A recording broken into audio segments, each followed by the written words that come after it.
동행하시는 복된 날 되시기를 예수님의 이름으로 축복합니다. 아멘.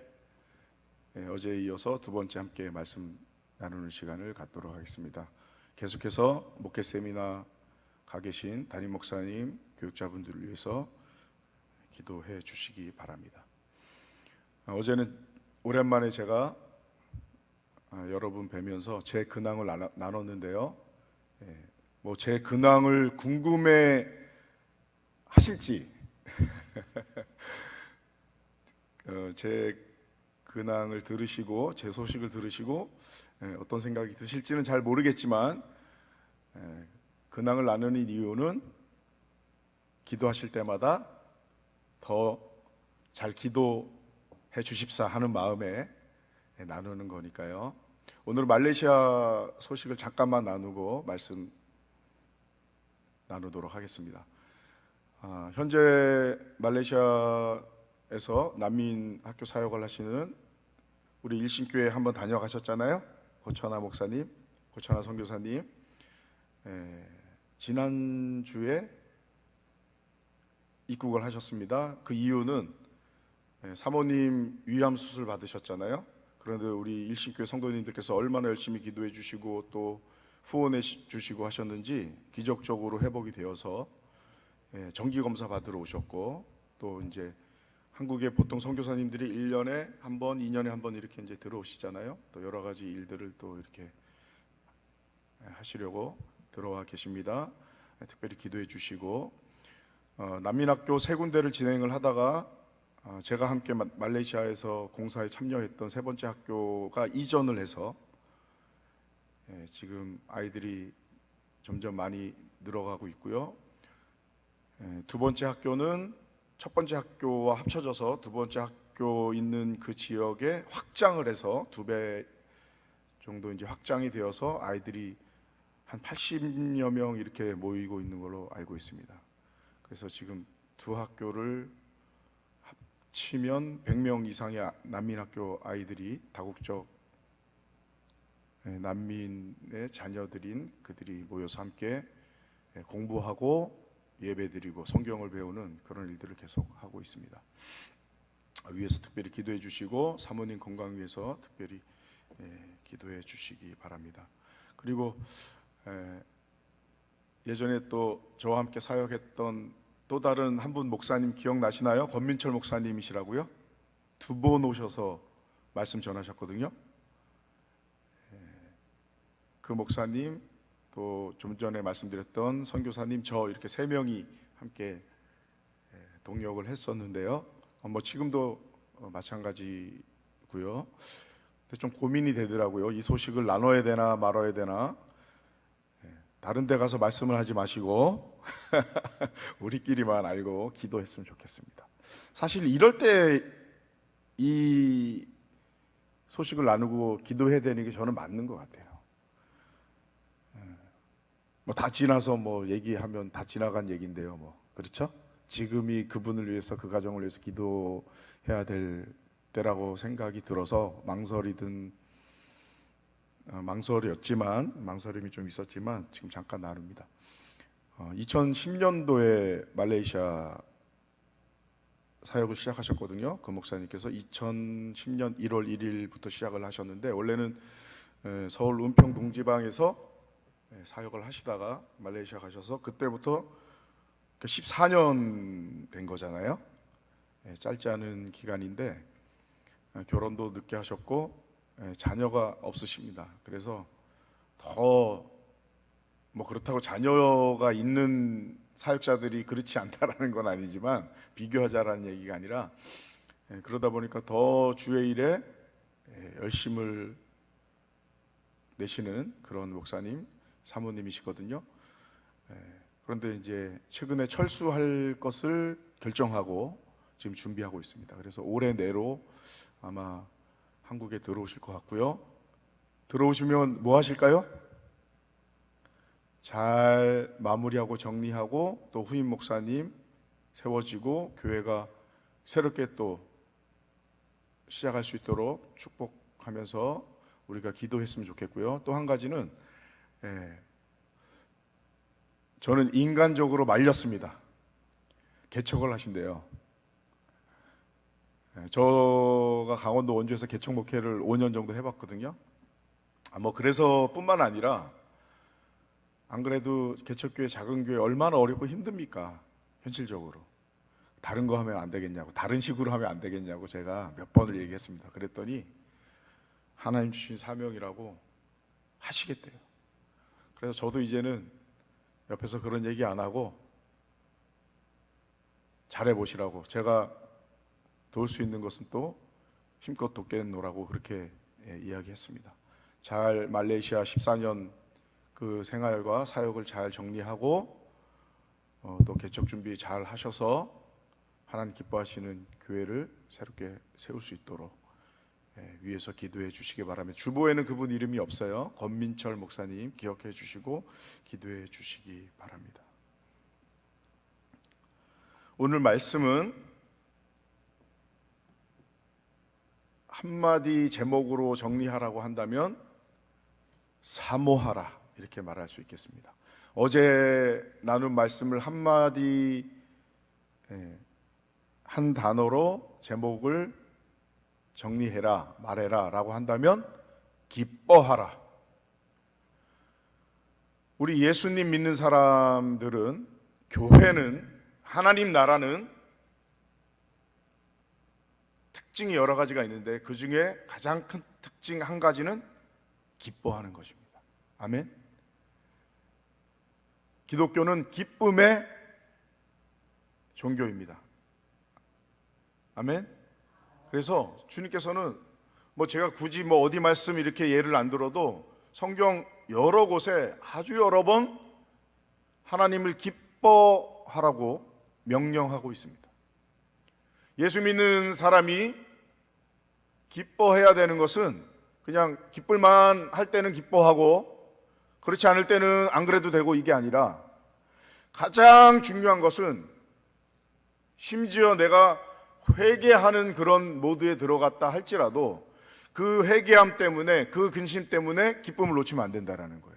이 기쁨이라는 것은 그냥 단순하게 감정적인 어떤 그런 것을 말하는 것이 아니고요, 아니면 그냥 생각의 차원에서의 기쁨이 아니라 우리의 영혼이 주님으로 인하여서 기뻐하는 것입니다. 아멘. 예, 여호와를 기뻐하라. 빌립보서 특별히 보면 주 안에서 기뻐하라, 항상 기뻐하라, 기뻐하라, 기뻐하라. 또 데살로니가 전서 우리가 또 너무나 잘 알고 있지 않습니까? 그게 하나님의 뜻이래요. 하나님의 자녀들이, 그 백성들이, 일꾼들이 주님 때문에, 주님 안에서, 주님과 함께, 주님 안에서 성도들이 함께 기뻐하는 것이 하나님의 뜻이라고 분명히 우리에게 알려져 있습니다. 말씀을 통해서 소개되어 있습니다.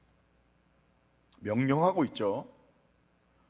자, 어제 하루 주님 안에서 평소보다 조금 더 기쁘게 사셨습니까?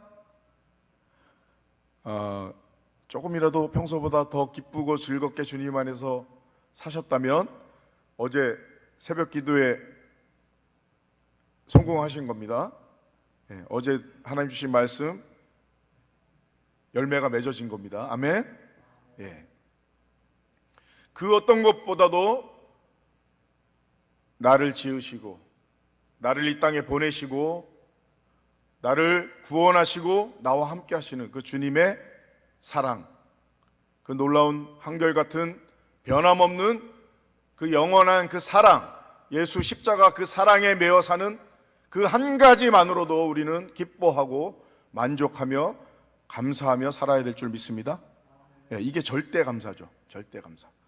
그리고 우리가 생활 속에서 한 가지 한 가지 매일매일 순간순간 특별히 또 시간을 정해서 나 혼자뿐만이 아니라 가족과 함께, 성도와 함께 감사하는 시간을 갖는 것, 이것 또한 중요한 일입니다. 우리 일신교회가 지금 뭘 준비하고 있죠? 감사 노트 이제 40일 동안 쓰려고 준비하고 있잖아요. 그때까지 기다리지 마시고 감사 노트에 쓰기 시작하는 거는 그때부터 쓰시더라도 9월 며칠이죠? 저기 나와 있죠? 9월 26일부터 추수감사 주일 때까지인 거잖아요. 40일 맞습니까? 저는 잘 몰라도 돼요. 왜? 일신교회 성도는 아니잖아요, 제가. 그렇죠? 근데 조금은 알아요. 왜? 일신교회와 동역하는 사람이니까, 함께하는 사람이니까. 그렇죠? 근데 저보다 모르시면 안 되잖아요. 그렇죠? 예, 우리 온라인으로 새벽 기도에 들으시는 모든 분들도 잘 기억하시고, 나만 알고 있어도 안 되고, 가족 중에는 교회 안 다니는 사람이 있을 수도 있어요. 근데 이번 기회에 같이 해보는 거예요. 우리 또 이곳에 함께 모이신 우리 성도님들 자신뿐만 아니라 속도원, 교구의 식구들, 우리 성도님들과 더불어서 감사하기 시작할 때 하나님께서 더 큰 감사의 제목, 더 많은 감사의 제목을 알게 하시고 깨닫게 하시고 발견하게 하실 뿐만 아니라 새롭고 놀라운, 정말 감사할 수밖에 없는, 기뻐할 수밖에 없는 그러한 일들이 저는 놀랍게 일어날 줄 믿습니다. 그런 소망을 가지고 믿음을 가지고 해야 되잖아요. 그죠? 안 그러고 그냥 이거 숙제하는 것처럼 뭐 그렇게 안 하시겠지만, 그런데 어떻게 보면 또 억지로 해야 될 필요도 있어요. 한번 해보자고요, 이번에.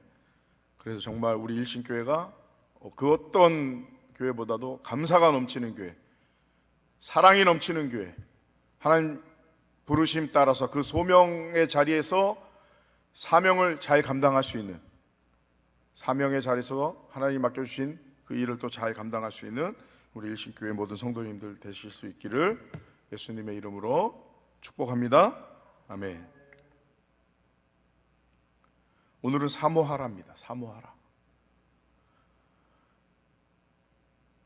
신년 첫날 나팔절 그 제사를 드리기 위해서 모든 백성들이 수문학 광장에 모여서 무슨 일을 했냐면 모세의 율법을 가져와 달라고, 읽어 달라고 요청합니다.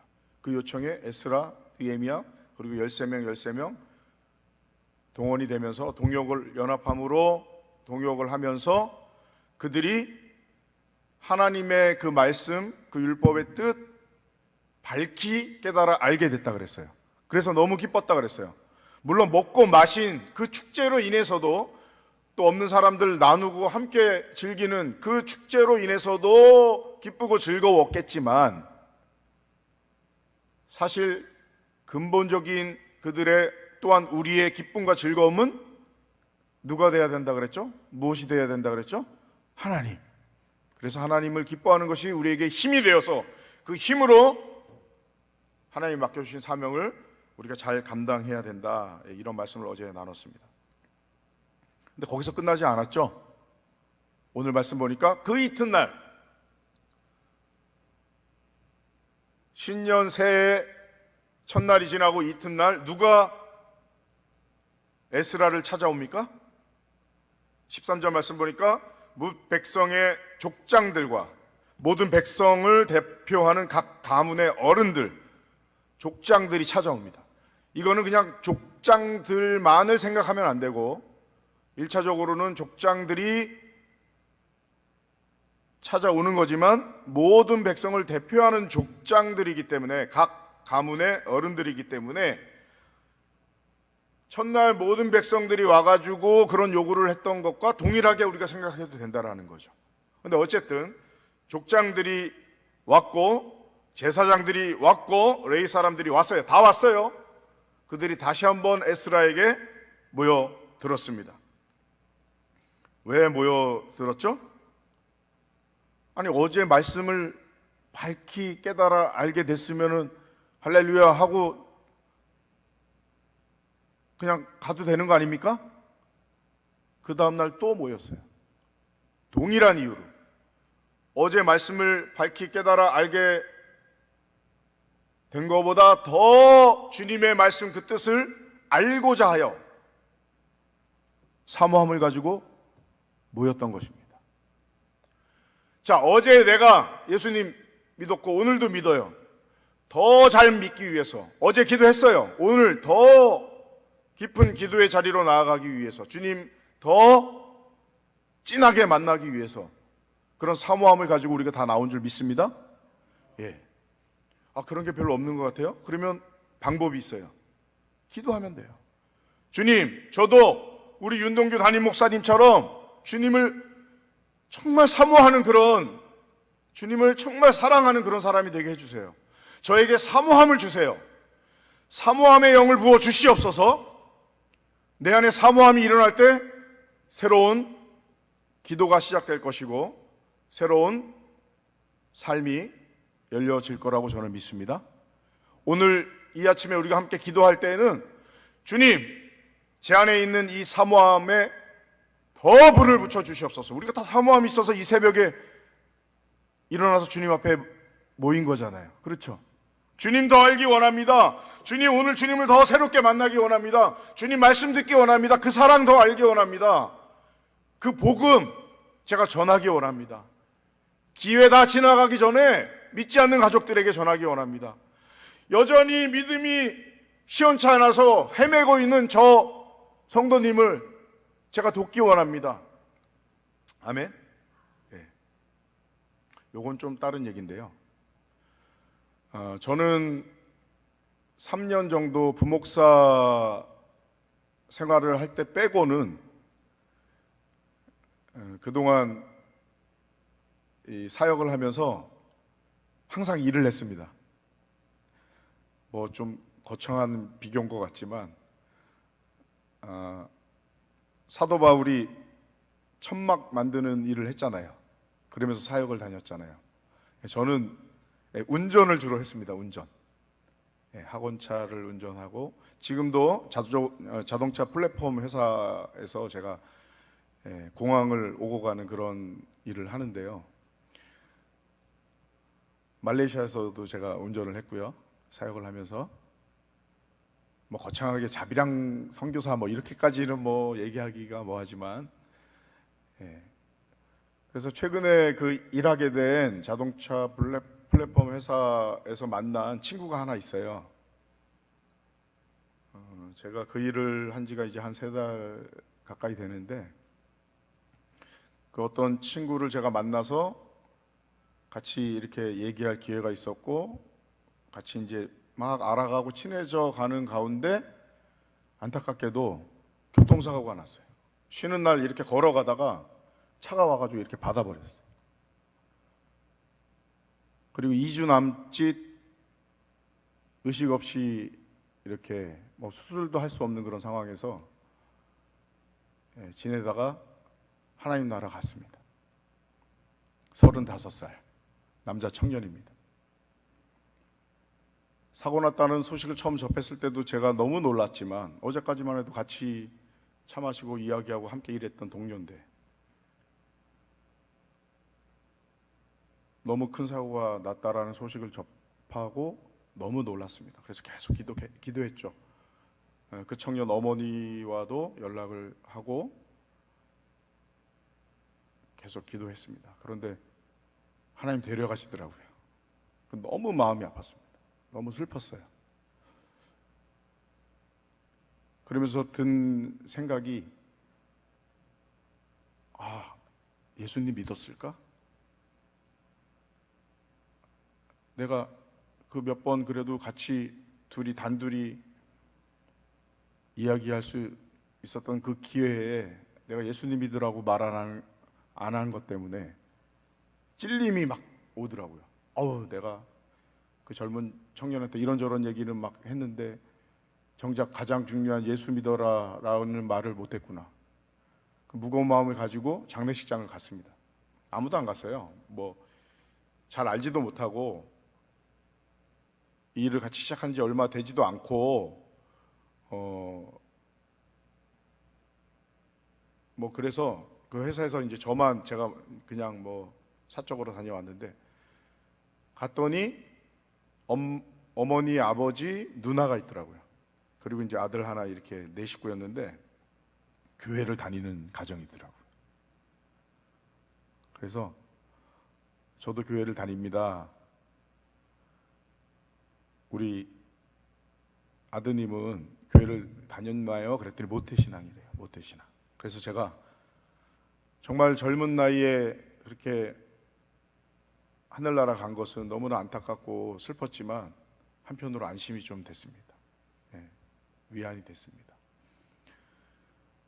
조금 전에 말레이시아 난민학교 얘기를 했지만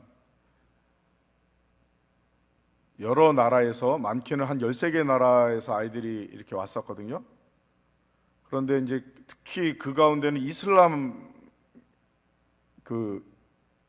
무슬림 그 자녀들이 있단 말이죠. 이렇게, 그래서 이거 머리에 이렇게 두르고 있잖아요, 그 아이들을. 기독교 다국적 난민 학교니까 예배를 드리고 성경 과목이 있습니다라는 것을 그 무슬림 부모한테 처음에 얘기를 해요. 그래서 너 그래도 네 자녀 보낼 거야? 보낸다. 이래야지 되는 거죠. 안 그러고 그걸 알리지 않고 나중에 만약에 그런 문제가 생기면 큰일 나니까요. 그러니까 이제 그런 상황이 되다 보니까 예배 시간이든 성경 공부 시간이든 직접적으로 예수님을 믿어라, 뭐 영접 기도를 시킨다든가 이런 거는 현실적으로 좀 어렵습니다. 큰 문제가 될 수 있기 때문에. 그런데 나중에, 한참 나중에 지나서 고찬원 선교사님이 그런 말씀 하시더라고요. 막 코로나가 막 터지고 막 이게 뭐 애들 학교 오지도 못하고 막 이런 상황이 벌어지니까, 그리고 또 왔다가도 뭐 언제 갈지 모르고 그 난민의 특성상, 그러면서 고찬원 선교사님이 그 말씀하셨던 게 기억이 나요. 우리 좀 더 강하게 복음을 전해 봅시다, 이런 말씀하시더라고요. 내 자신부터, 자, 기도하는 것, 전도하는 것도 마찬가지고요. 누구를 위해서 하는 거예요? 하나님을 위해서 하는 거잖아요. 주님의 영광을 위해서, 주님을 위해서 하는 거잖아요. 마찬가지로 다른 사람들을 위해서 내가 기도할 수 있고, 또 다른 사람을 위해서 내가 전도하잖아요. 구원받을 수 있도록. 근데 그 중간에 뭐가 있냐면 나를 위해서 하는 게 있는 거예요. 기도하고 전도하는 게. 전도팀이 있어요. 그 전도팀을 위해서 하는 게 있는 거예요. 내가 그것을 통해서 하나님 새롭게 만나고 은혜를 새롭게 경험하고 하나님의 능력을 경험하고 하나님의 역사를 경험할 수 있는 기회니까요. 나를 위한 것이기도 해요. 그렇죠? 아멘? 그런 기회를 우리가 또 뭐 기회가 있겠지 이렇게 넘길 것이 아니라 마지막이라고 생각하고, 하루를 마지막이라고 생각하는 그런 일상적 종말 신앙을 가지고 우리가 살아야 된다, 이런 말씀을 많이 우리가 들었을 거라고 믿습니다. 자, 넘어가겠습니다. 자, 그렇게 다시 말씀을 사모함으로 모였습니다. 그랬더니 초막절을 지키라고 하는 말씀을 보게 됐습니다. 그 말씀을 발견했다, 이렇게 세번역에 나와 있는데요. 초막에서 이 절기에 거할지니라, 그러면서 초막을 이렇게 지어라, 그 말씀을 들은 백성들이 그 소식을 다 나누고 실제 초막을 짓고 초막에 거하는, 그래서 여호수아 때로부터 그날까지 이스라엘 자손이 이같이 행한 일이 없었으므로 인해서 크게 기뻐했다. 어제 주님을 기뻐해야 되는 것에서 우리가 얘기했다면, 오늘은 뭐예요? 그 주님의 말씀대로 순종할 때에 또 우리 가운데 기쁨이 생긴다라는 거죠. 하나님 기쁨 주신다라는 거죠. 무슨 일을 해도 기쁘게 자원하는 마음으로 즐겁게 적극적으로 능동적으로 하는 것과 그렇지 않은 것은 아주 차이가 많이 나잖아요. 그렇죠? 똑같은 일을 해도. 정말 이것이 주님의 명령이고 이걸 통해서 우리가 하나님께 영광 돌릴 수 있다면 기꺼이 자원하는 마음으로 모든 것 다해서 전심으로 해야 될 줄 믿습니다. 기쁨과 감사함으로 우리가 그렇게 해나갈 때에 놀라운 하나님의 역사가 새롭게 펼쳐지리라고 믿습니다. 아멘. 한 가지만 더 나눌게요. 시간이 다 됐는데요.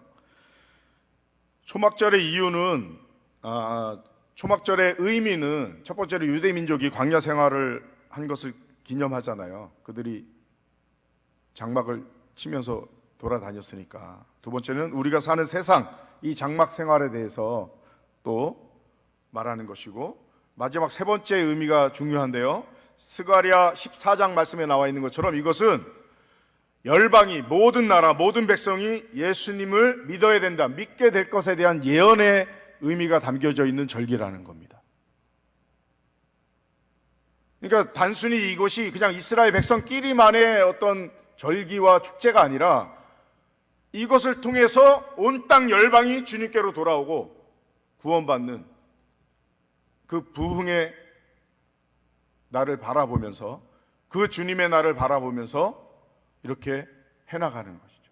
오늘 우리가 이 시간, 한 시간 기도를 해도, 오늘 하루를 살아도 결국은 주 예수 그리스도의 십자가 복음이 이 도시, 이 나라, 이 민족, 열방 가운데 울려 퍼질 수 있도록, 오늘도 많은 사람들이, 수많은 사람들이 주님께로 돌아올 수 있도록 그것을 위함임을 우리가 다시 한번 마음에 새기고 기도하고 힘을 내어서 오늘도 주님께 영광 돌리는 하루가 되기를 간절히 원합니다. 아멘. 찬송가 309장 함께 부르겠습니다.